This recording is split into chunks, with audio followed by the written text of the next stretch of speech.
सेनेचे नेते संजय शिरसाट यांनी मोठा दावा केला।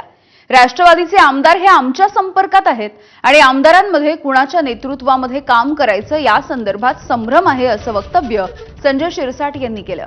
त्यांना राष्ट्रवादीचे नेते उमेश पाटील यांनी प्रत्युत्तर दिलंय। आमचे सर्व आमदार हे आमच्याकडे आहेत आणि चुकीची माहिती ही पसरवली जाते असं उमेश पाटील यांनी म्हटलेलं आहे।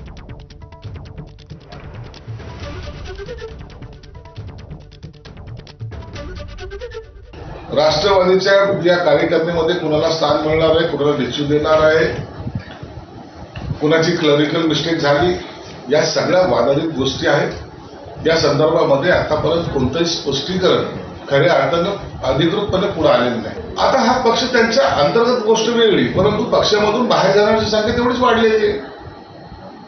काही लोक निश्चितच आमच्या संपर्कात आहेतच, आमच्याशी बोलतायत।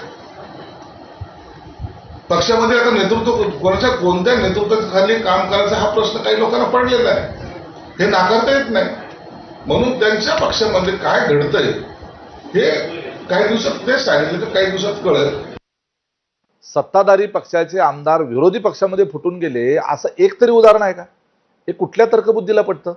उलट तुतारीचे एक आमदार सोडला आणि एक खासदार सोडला तर ते सर्वजण आमच्याकडे आमच्या पक्षामध्ये येण्याच्या करता इंटरेस्टेड होते। एवढंच नाही तर त्यापैकी काही जणांनी पक्षांतराच्या फॉर्मवर सह्या सुद्धा करून दिल्या होत्या आणि त्याच्यानंतर त्यांच्या नेत्यांनी अखंड तांडव केला आणि तो अखंड तांडव दुसऱ्या तिसऱ्याकडे कोणाकडे नाही केला, तो अजितदादांजवळ केला। त्यामुळे दादांनी त्यावेळेचा तो जो आमदारांचा त्यांच्या खासदारांचा जो प्रस्ताव होता थोडासा बाजूला ठेवला, नाहीतर 2-1.5 वर्षापूर्वीच साधारण संपूर्ण तुतारी रिकामी झाली असती।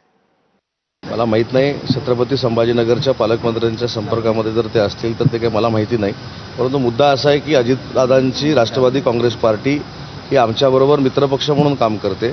त्याच्यामुळे मला असं वाटतं की त्यांचा पक्ष फोडणं आणि त्यांच्यातले कार्यकर्ते किंवा आमदार आमच्याकडे घेणं हे काही आमचं ध्येय नाही।